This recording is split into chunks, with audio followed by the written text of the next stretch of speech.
समझते हैं एक्सरसाइज 5.4 की थ्योरम, थ्योरम नंबर 6 बहुत इंपॉर्टेंट है।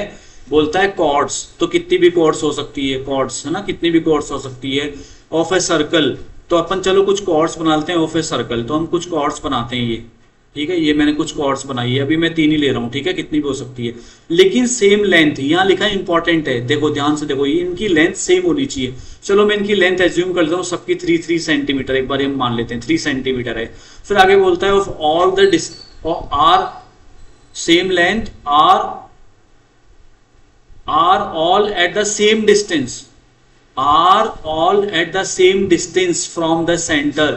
तो ये सेंटर से क्या समझ में आया, इसने क्या बोला, इन सेम, यस, ये सेम डिस्टेंस पे है। इसमें जितनी भी आप ये कॉर्ड्स बनाओ, मैंने 3 बनाई है, और डिस्टेंस वैसे बताया था मैंने, वो परपेंडिकुलर ही मेजरमेंट होता है हमेशा, मतलब 90 डिग्री बनाना कंपलसरी। अब सुनो, यहाँ पे अगर इस डिस्टेंस को मैं नेम देता हूं OP, इस डिस्टेंस को नेम देता हूं OQ, इस डिस्टेंस को नेम देता हूं OR, तो आप समझ लो कि आपको OP, OQ, OR ये तीनों इक्वल होंगी। अब ये इक्वल क्यों होंगी, क्योंकि क्या रीजन है इसका, क्योंकि इनकी लेंथ कितनी है तीनों की। इसका रीजन क्या है कि तीनों की लेंथ 3 सेंटीमीटर, मतलब कि सेम है ना। तो इसको मैं बेटर समझाने की कोशिश करूंगा आपको एक और तरीके से। देखो एक बेटर दूसरा तरीका समझते हैं। सपोज करो, दिमाग लगाना थोड़ा सा, बहुत ईजी है। अगर एक कॉर्ड है जिसकी लेंथ ज्यादा है और एक कॉर्ड है जिसकी लेंथ कम है, आपको साफ दिख रहा है ये लेंथ छोटी है और ये ज्यादा है ना।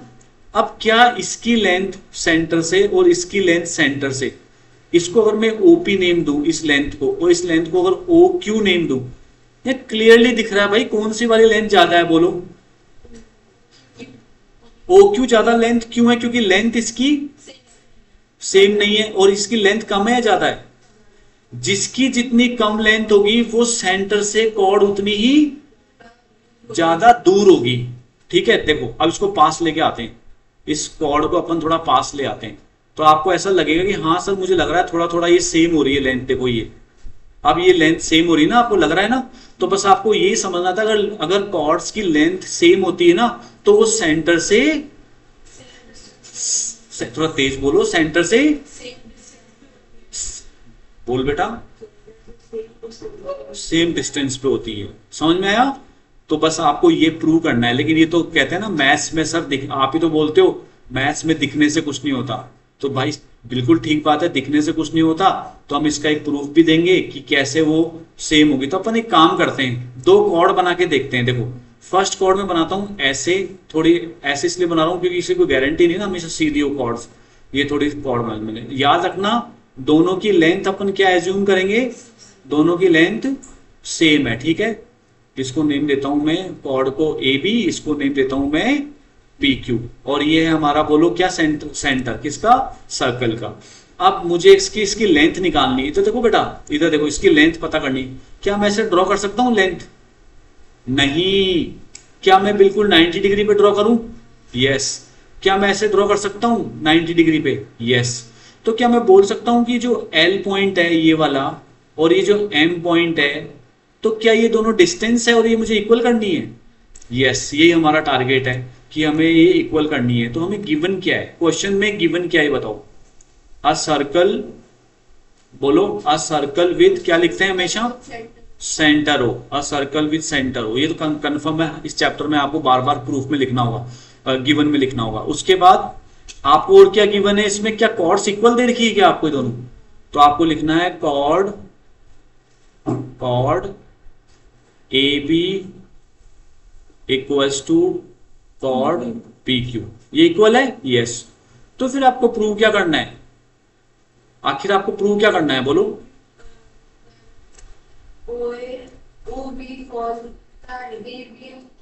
एट द सेम डिस्टेंस, वो सेम डिस्टेंस कौन सी है यहाँ पे दिख रहा है आपको, मैंने आपको आइडिया दिया था, बोलो। यस,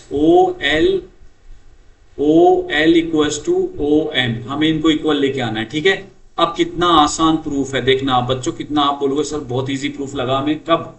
जब आप यहाँ पे इन 2 ट्राइंगल्स को, एक मैंने यहां ड्रॉ किया है, एक मैंने यहां लाइन ज्वाइन की है, तो मुझे 2 ट्राइंगल्स, हाँ बिल्कुल, तो इसने सही बोला बच्चे ने कि कंस्ट्रक्शन हमें पहले लिखना होगा ज्वाइन। मैंने किस किस को ज्वाइन किया, ज्वाइन OP एंड OB।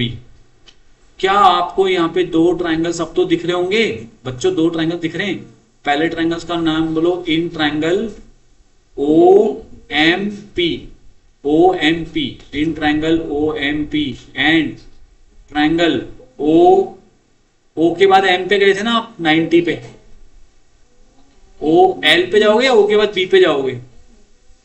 ओ के बाद, यस, ये थोड़ा सा ध्यान रखना, इसको बोलते हैं कॉरेस्पॉन्डेंसी, ओ एल बी। ठीक है, मैंने आपको कितनी बार बताया हुआ है कि आपको ज्यादातर क्वेश्चंस में कॉन्ग्रुएंसी करनी पड़ेगी। आपको तीन चीजें ढूंढनी है इन दो ट्राइंगल में, एक एक करके मुझे आप में से कोई बताएगा।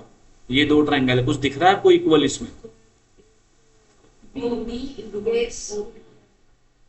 एक एक करके एक बच्चा बोलो, कोई भी बोलो। यस बेटा, बेस सेम कैसे हो गया, तुझे कैसे पता लगा? हाँ हाँ, हाफ हाफ में हो जाएगा। इस बच्चे ने बिल्कुल सही एकदम मुझे आंसर दिया, जो कि बहुत बहुत ज्यादा, मतलब इतना ज्यादा इजी नहीं था, बहुत ज्यादा कॉम्प्लिकेटेड लगता है स्टार्टिंग में बच्चों को। मुझे कैसे पता लगेगा एमपी इक्वल होगा?